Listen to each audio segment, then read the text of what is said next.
Premium sayohat bu o'zingizga kimligingizni eslatishdir.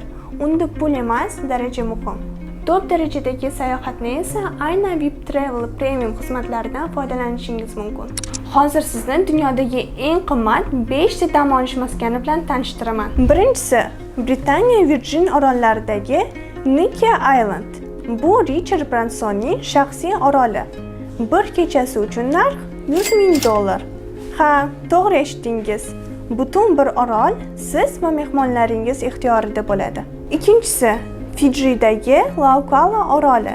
Bu joy sobiq Red Bull egasiga tegishli bo'lgan. Orolning o'z golf maydoni, organik fermasi va shaxsiy suvosti kemasi bor. Narxi qancha deysizmi? $40,000 dan boshlanadi. Uchinchisi, Fransiya Polineziyadagi The Brando. Bu orol Marlon Brando tomonidan yaratilgan.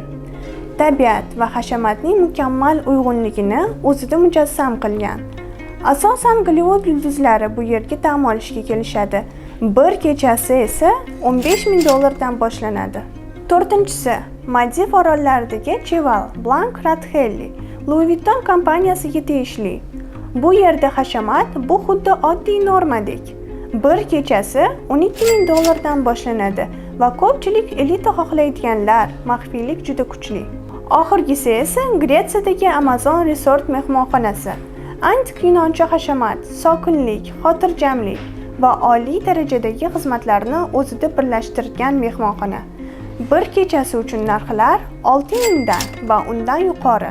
Bu joylarga borish hammaga ham emas, faqat VIP mijozlar uchun. Siz qaysi joyga borgan bo'lardingiz? Kommentariyada yozib qoldiring.